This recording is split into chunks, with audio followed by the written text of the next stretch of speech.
Welcome to One Word a Day. I'm Sophie, your pilot into the universe of Chinese. Today's expression, 宁静致远, is also a common expression that Chinese use to comfort ourselves. Basically, just like a Kung Fu Panda, it refers to inner peace, right? So here it's reiterated, peace, quiet, right? And people use that behavior. Like when you have peace and quietness, so peace, I guess, is inner. Quiet is out, external expression. So when you have these two, then you're going to travel far. So people use your life's achievement with your behavior here. If you want to go far, you got to stay peaceful, inner, and stay quiet expression. So almost like you cut down your small talk. That's the way to travel far. I mean, in a way, it's probably true. Like you don't want to be over socializing as well. If you want to, save your time for something big in your life. Okay, 宁静 is made of inner peace. This dome with a chimney, that's human living. That's your private space you can be with because it has a boundary, right? This space with a chimney means you can cook over there, right? You can survive over there.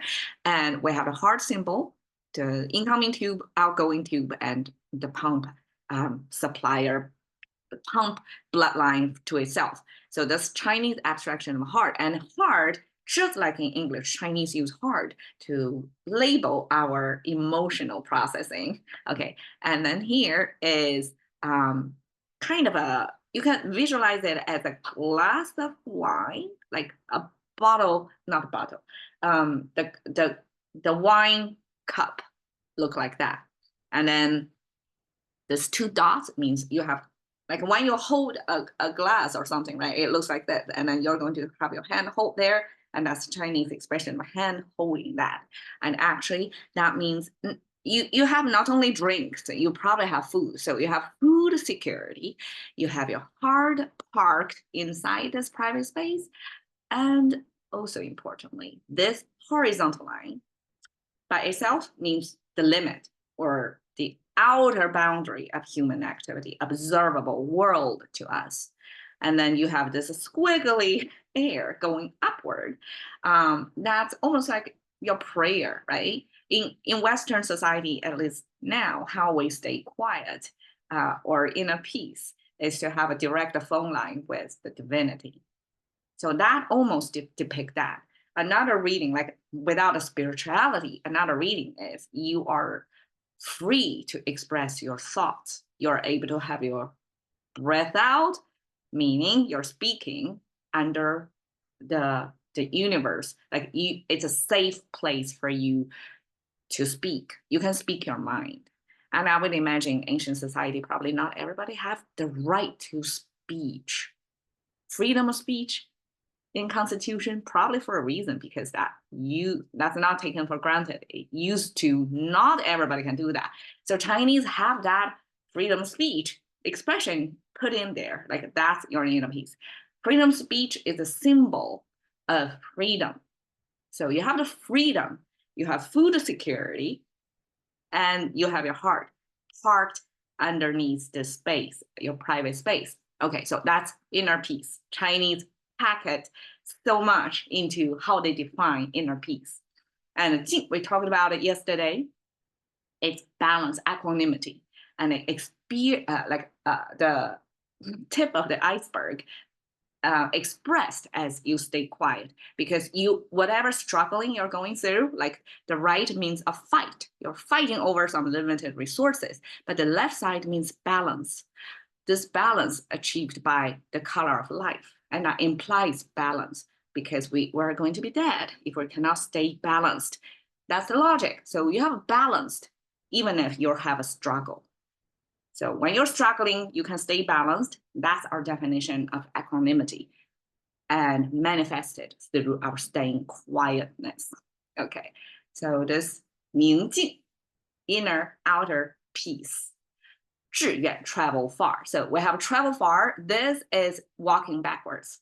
Okay, it's ancient footwear looks like that. And this curve means kind of indicating you're walking backwards. You're walking backwards because you're facing some master of yours. And this is the kind of a candle holder image.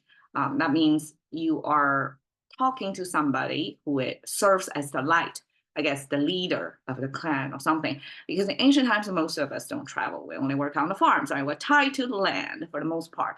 Whoever travel actually is the ruler of the country. They are going to send people around and get information back. It's not digital world yet. So traveling mostly serving this ruler function for them to get informed or deliver their order to the land. So this travel have that indication of the old hierarchical society. Okay, far is expressed by, okay, we have the three-toe foot symbol. Just like we have a three-finger hand symbol, Chinese simplify the 5-toe to 3. And then this cactus-looking thing is our abstraction. This is the sole of the foot. And the big toe, pinky toe, the rest of the toes, okay? By itself, it means stand still. By adding the 3 strokes, which your foot steps, it means you're actually walking through space. So the left side means walking.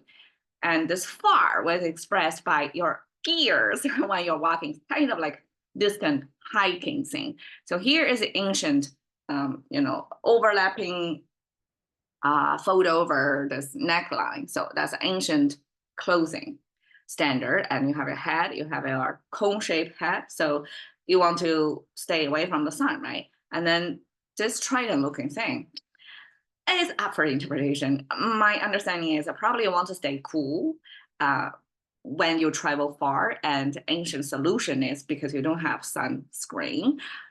You put some light grass thing, because this thing means plant. So put some plant on top of your hat, your cone-shaped hat, to stay cool, to stay shaded.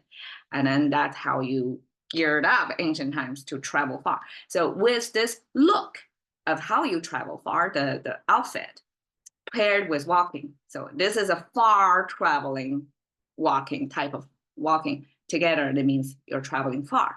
I mean, yeah, it already means traveling, walking far. And here is again that type of hierarchical society type of travel. So all that meaning eventually lost that nuances where they came from. And we just end up with, okay, this means travel far.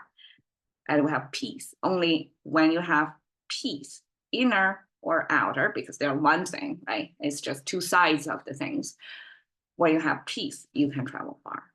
And I translate it as process-oriented, meaning you're not going to be upset or frustrated easily by the results or outcome you receive. Because for the most, outcomes are determined not only by your efforts, but some external factors as well, right? And you're keep developing as well. So your outcome now doesn't indicate you're going to stay forever like this. It's a progression. So according to the current theory, behavioral theory, if you're process oriented, you don't have this turbulence. You don't lose your inner peace that much, because you focus on the way you do things. You don't focus on the result. If you get a good result, a good grade, a good winner of something, like you don't care about outcome. You don't.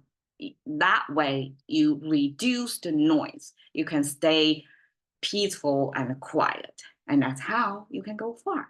And I'm going far using this bike packing image to mean, bike packing itself is process oriented. For the most part, you don't really get into a race. You just want to go there for the biking sake, to see the world on bikes, so to speak. So it's totally process oriented. And that's our Chinese 宁静致远. Thank you for your time. See you today.